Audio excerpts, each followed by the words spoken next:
जी हाँ, तो लीजिए दोस्तों, ममता के बंगाल में 1 करोड़ वोटर्स के नाम काटने की तैयारी। क्या बीजेपी के इशारे पर हो गया काम? 1 करोड़ वोटर्स का नाम गायब। क्या बिहार की तरह बंगाल में भी शुरू हो गया बीजेपी का खेल? ज्ञानेश के सामने हो गया दूध का दूध, पानी का पानी। खबर आपको बताएंगे, लास्ट तक बने रहिए। आप द राजनीति का विशेष सेगमेंट देख रहे हैं, मैं हूं आपके साथ यासूब रजा। दोस्तों, बिहार से 65 लाख मतदाताओं का नाम कटा, लेकिन सबसे महत्वपूर्ण जो सवाल आया कि आखिर ये जो 65 लाख नाम कटे लोगों के, तो ये लोग गए कहां? क्या इन्हें विमान से किसी दूसरे देश भेज दिया गया? विपक्ष ने बार बार सवाल उठाया, ये जो चुनाव आयोग ने 65 लाख नाम काटे हैं, तो उन्हें क्या किया? उन्हें उनके नाम को तो हटा दिया, लेकिन उनका क्या किया साहब?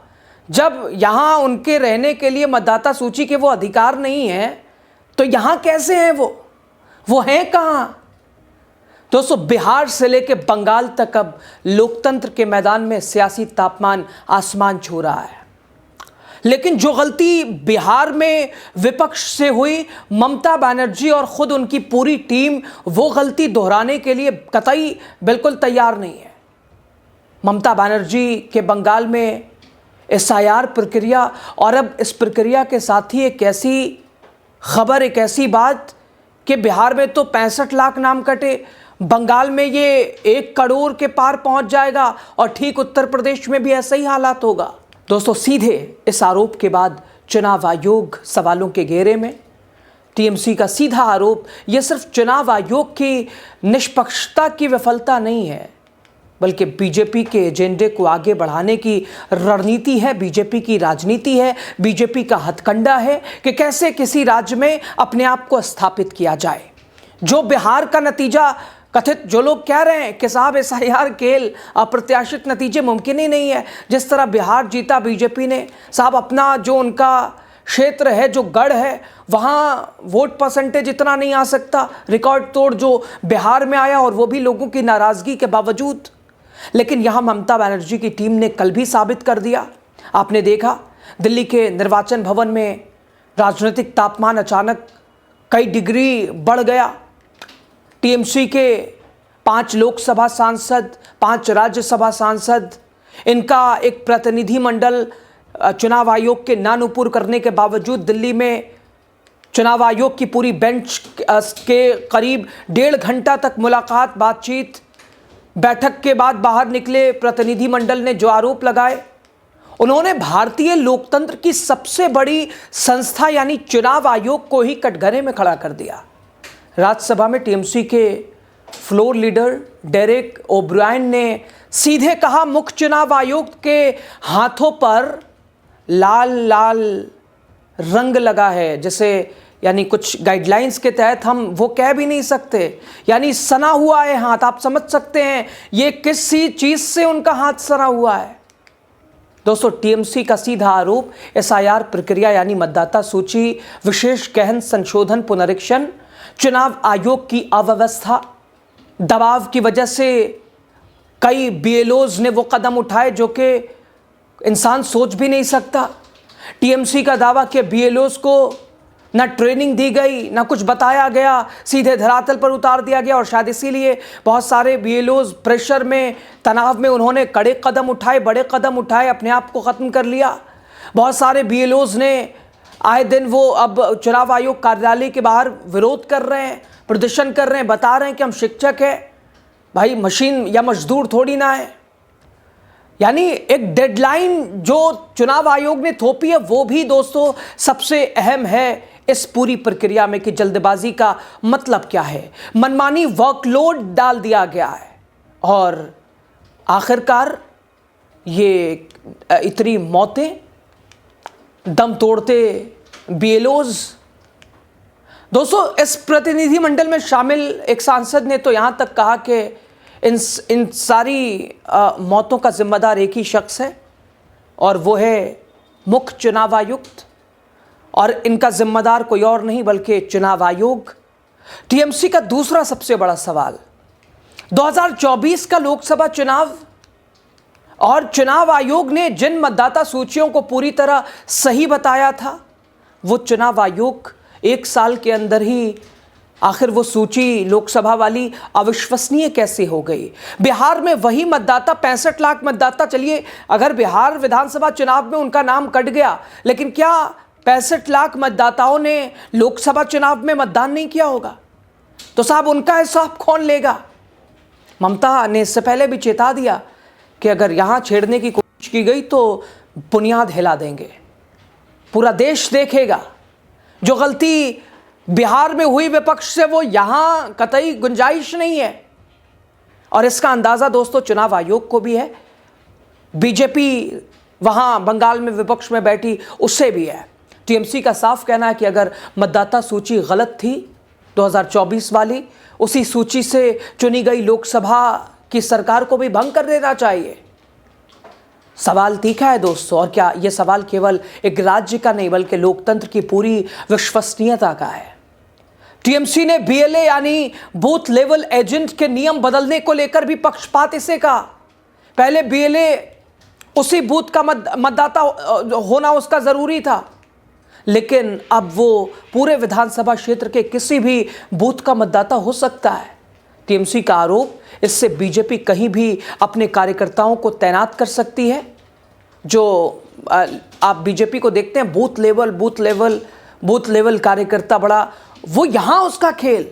और क्या चुनाव आयोग बीजेपी के इशारे पर काम कर रहा? सीधा टीएमसी जवाब अभी तक नहीं मिला। इसी की चुप्पी है सवालों के वजन को और भारी कर रही है दोस्तों, जो कि ज्ञानेश गुप्ता की चुप्पी है।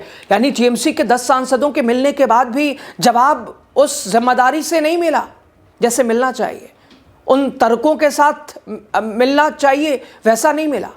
टीएमसी ने कहा कि बंगाल बीजेपी के कई नेता दावा कर रहे हैं कि एसआईआर में 1 करोड़ मतदाताओं के नाम काटे जाएंगे। ये बीजेपी के नेता वहां दावा कर रहे हैं बंगाल में, ये टीएमसी के सांसद कह रहे हैं।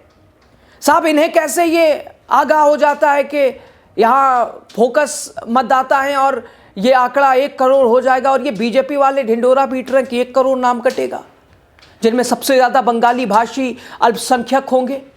डेरेक ओब्रायन ने भी पूछा कि अब ऐसी बातें फैल रही हैं, तब चुनाव आयोग क्या मुंह खोलेगा, अपनी सिली हुई जबान को तोड़ेगा, अपने लबों को खोलेगा, कुछ बोलेगा? चुनाव आयोग की चुप्पी और बीजेपी नेताओं की कथित बयानबाजी, 1 करोड़ नाम बंगाल से हटेगा, इन दोनों के बीच दोस्तों एक ऐसा खालीपन है, एक ऐसा खालीपन बन रहा है जो सीधे लोकतंत्र की विश्वसनीयता को चोट पहुंचा रहा है। उधर सांसद महुआ मोइत्रा कहती हैं कि चुनाव आयोग निष्पक्षता की बात करता है, दावा करता है, लेकिन उनकी हरकतें कुछ और ही कहानी बयान कर रही हैं। उन्होंने 25 अक्टूबर से हमारे द्वारा भेजे गए हर पत्र को नजरअंदाज किया। फिर भी जैसे ही भाजपा ने बूथ के बाहर से बीएलए नियुक्त करने की मांग की, उन्होंने तुरंत अपनी अधिसूचना में संशोधन कर दिया, सिर्फ इसलिए कि बंगाल में भाजपा के पास बूथ स्तरीय कार्यकर्ता नहीं है। कोई भी समझदार व्यक्ति इसे निष्पक्ष नहीं मान सकता। दोस्तों, मतदाता सूची ठीक करना लोकतंत्र का आवश्यक काम है, होना चाहिए, लेकिन क्या ये काम लोगों की जान की कीमत पर किया जाना चाहिए? बिना जिम्मेदारी लिए किया जाना चाहिए, बिना प्रिपरेशन के किया जाना चाहिए, बिना कोई प्लान के किया जाना चाहिए, विपक्ष के नेताओं को नज़रअंदाज करके किया जाना चाहिए, एक तरह से मन चले और मनचाहे तरीके से किया जाना चाहिए? और इस पूरे विवाद की राजनीतिक धुरी घूमकर बीजेपी पर आ टिकती है। टीएमसी का आरोप कि चुनाव आयोग के फैसले बीजेपी के एजेंडे को मदद कर रहे हैं। बीजेपी ने आधिकारिक बयान नहीं दिया, लेकिन बंगाल में पार्टी के कई नेताओं के कथित दावे लाखों नाम कटेंगे और लाखों नहीं करोड़ों नाम काटे जाएंगे, विवाद को और गहरा दिया है दोस्तों। लेकिन बंगाल में ममता टीम बिल्कुल सतर्क है, एक्टिव है और सचेत है। किसी भी अप्रिय स्थिति से, भारतीय जनता पार्टी की नीतियों से, उनकी मंशा से, उनकी राजनीति से, उनके हथकंडे से, और क्योंकि दोस्तों ज्ञानेश कुमार को भी इसका अंदाजा है। खैर, सवाल उठ रहा है क्या ये लोकतांत्रिक प्रक्रिया है या फिर सत्ता की रणनीति है? इस पूरे मामले पर चुनाव आयोग ने अब तक कोई आधिकारिक प्रतिक्रिया नहीं दी है। लेकिन जब सवाल इंसानी जिंदगी का हो, चुनावी निष्पक्षता का हो, संस्थाओं की पारदर्शिता का हो, अपने ऊपर लगे सवालों का हो, अपने ऊपर लगे दाग धब्बों का हो, राहुल गांधी ने कितने सवाल पूछे, एविडेंस दिए, कर्नाटका, महाराष्ट्र, हरियाणा की चोरी दिखाई, वो भी प्रूफ के साथ, लेकिन हल्फनामा मांगने वाले चुनाव आयोग और मुख्य चुनाव आयुक्त ज्ञानेश कुमार आखिर किस दबाव में है, किसके इशारे पे काम कर रहे हैं?